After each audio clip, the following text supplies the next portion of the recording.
Hey guys, I'm Kai from Lucas Land and Royals. Hope you're doing well. And yes, we got more eggs. This is going to be clutch numero dos.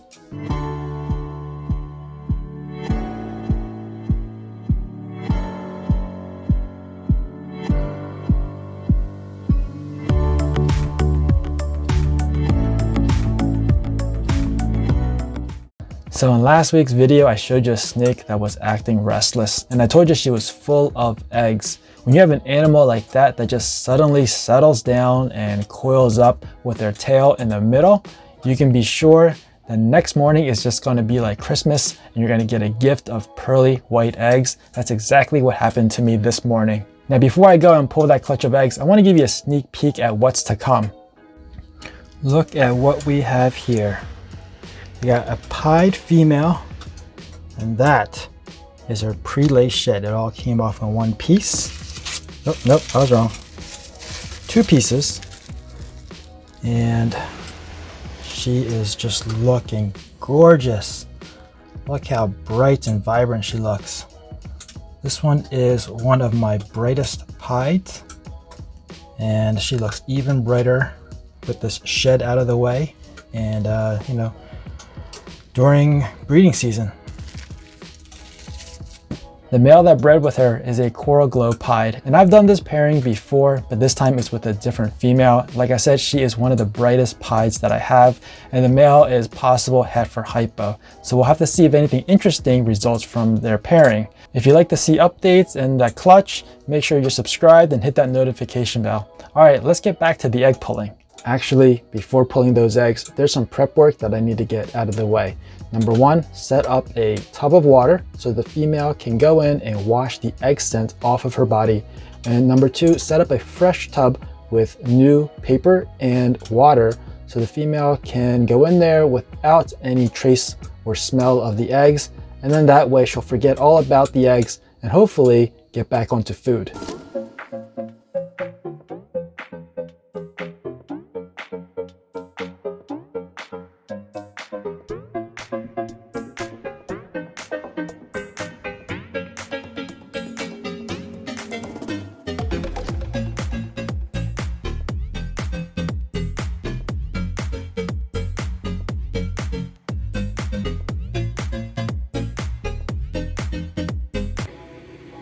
Now let's check out Mama Snake.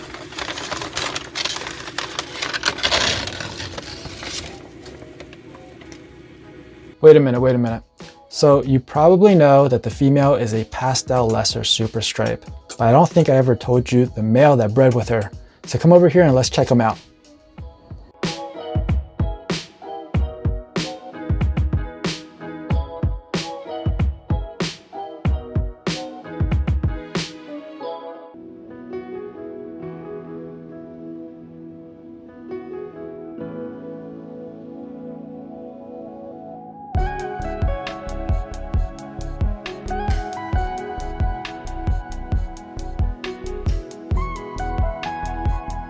You might have seen this guy before, and that's because he is my MVP this season. This is a Pastel Extreme Gene Clown, and he is gorgeous and extremely bright and vibrant. Now I've seen this combination before, and they just didn't look as clean as this. There's definitely variations of the Pastel and Extreme gene. I mean, just like every gene that comes in this hobby, there's variations, but this one has to be one of the cleanest that I've seen. And I've seen other combos with butter, with lesser, and they are just absolutely gorgeous. I really love this striping down the back. I'm a fan of the stripes. And so if you like this kind of pattern, you should definitely take a look at the Extreme gene because it is awesome. Just imagine getting red stripe into this, getting some more orange colors into this, like Orange Dream or Enchi or even Yellow Belly to kind of busy up the side patterns a little bit. But to be honest, I don't know if Yellow Belly is going to do much in this combination or any combination that doesn't have that much side pattern, because Yellow Belly tends to busy up the sides, and you can see how here the sides are already kind of melted away. So I don't know if Yellow Belly is going to influence it much, but definitely I think the color of yellow belly will definitely help make this more intense. So this guy is just gorgeous. And like I said, he's my MVP, and he right now is part of the breeding plan and going to 8 different females. So I think we'll have to see how that works out. I'm definitely going to have to do some careful planning to make sure that he is going to have enough energy to, let's say, service 8 females. So let's get back to the egg pulling for real this time. No more distractions. All right, so let's get started. First, what I like to do is just move anything that I don't need out of the way, including this paper.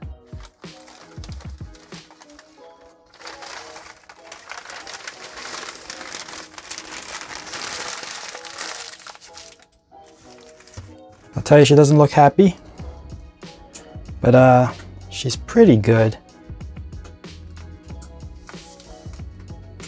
Let's see how many eggs she gave us. Come on.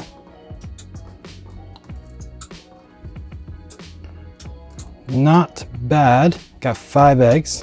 I think I got 6 out of her last year. So I'll go ahead and flip her over and check to make sure that she is empty, and she looks pretty darn empty here. So I'm going to go ahead and put her into that tub of water, let her soak.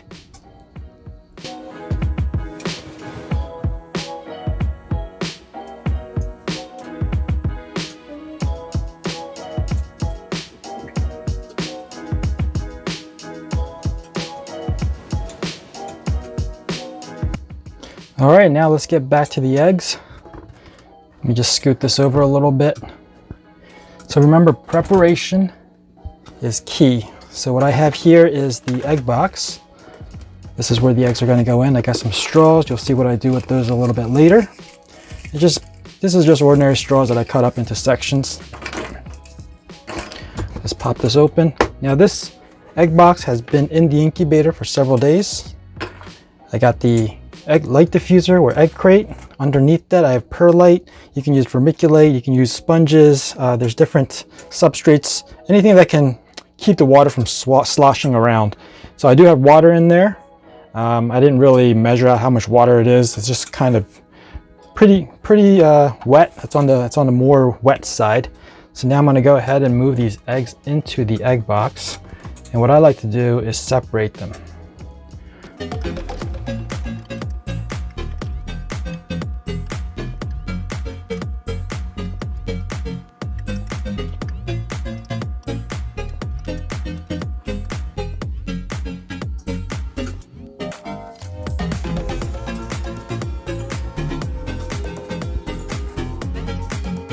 All right, now once they're all separated, I'm just going to kind of line them up nice and neat.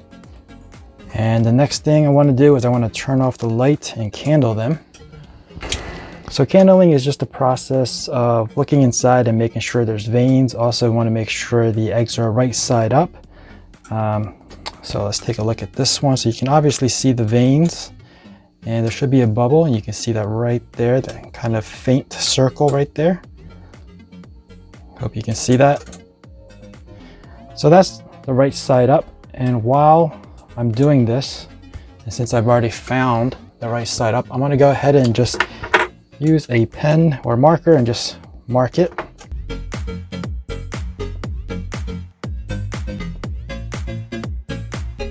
Here, I want to show you this one because this one is much better at seeing the bubble. You can see it right here in the middle, right underneath my thumb. You see that kind of a circle shape right there. Look at that. That's a great shot right there. You can see that circle. So that is the bubble, and you want to make sure the bubble is on top. And I think this mom so far did a really good job in making sure all of these eggs are laid and she was incubating them in the right position. This one is slightly off, just a little bit. So if I just turn it this way, that'll be the right side up. And we got the last one. This looks like the biggest one. And this one's also in the right position. So there we go. So now that we got all the eggs marked and make sure they're in the right position, I'm going to go ahead and just make sure they're all smushed side by side, not too tight, but this prevents them from rolling. And then what I do with the straws that you saw earlier is I just pin them to the side.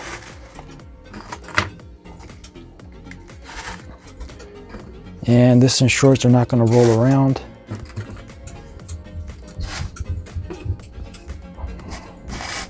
So I think that's good. Pop the lid on. And what I'll do is I'll just write a note card out and stick it on the side of this box. The note card will have the lay date, the female, the male, expected cutting date or expected hatch date. And let's see, there's something I'm missing. Oh, and the number of eggs, slugs, weak veins. In this case, we got 5 perfectly good eggs. And of course, we can't forget about the mom, since she's the one that did all the hard work. There she is.